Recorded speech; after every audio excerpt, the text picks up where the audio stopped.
بسم الله الرحمن الرحيم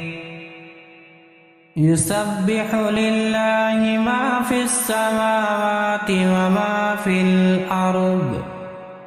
له الملك وله الحمد وهو على كل شيء قدير هو الذي خلقكم فمنكم كافر ومنكم مؤمن والله بما تعملون بصير خلق السماوات والأرض بالحق وصوركم فأحسن صوركم وإليه المصير يعلم ما في السماوات والأرض ويعلم ما تسرون وما تعلنون والله عليم بذات الصدور ألم يأتكم نبأ الذين كفروا من قبل فذاقوا وبال أمرهم ولهم عذاب أليم ذلك بأنه كانت تأتيهم رسلهم بالبينات فقالوا أبشر يهدوننا فكفروا وتولوا واستغنى الله والله غني حميد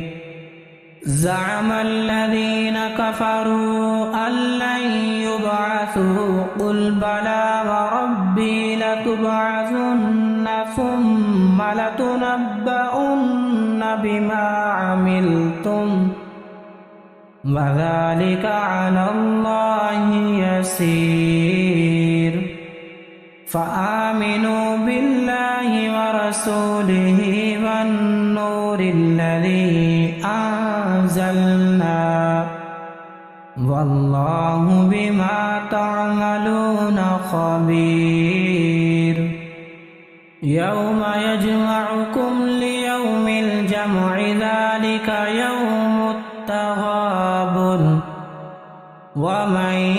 يؤمن بالله ويعمل صالحا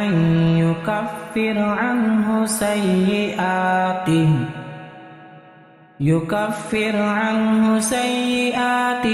ويدخله جنات تجري من تحتها الأنهار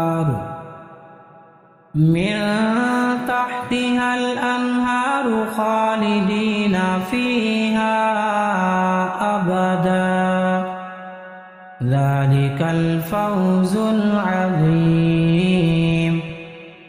والذين كفروا وكذبوا بآياتنا أولئك أصحاب النار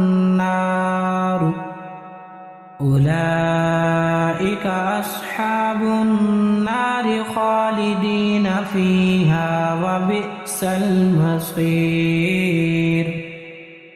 ما أصاب من مصيبة إلا بإذن الله ومن يؤمن بالله يهد قلبه والله بكل شيء عليم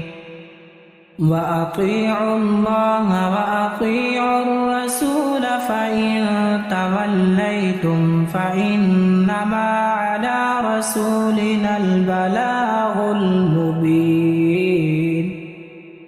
الله لا إله إلا هو وعلى الله فليتوكل المؤمنون يا أيها الذين آمنوا إن من أزواجكم وأولادكم عدوا لكم فاحذروهم وإن تعفوا وتصفحوا وتغفروا فإن الله غفور رحيم إنما أموالكم وأولادكم فتنة والله عنده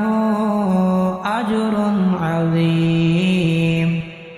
فاتقوا الله ما استطعتم واسمعوا وأطيعوا وأنفقوا خيرا لأنفسكم ومن يوق شح نفسه فأولئك هم المفلحون إن تقرضوا الله قرضا حسنا يضاعفه لكم ويغفر لكم والله شكور حليم عالم الغيب والشهادة العزيز الحكيم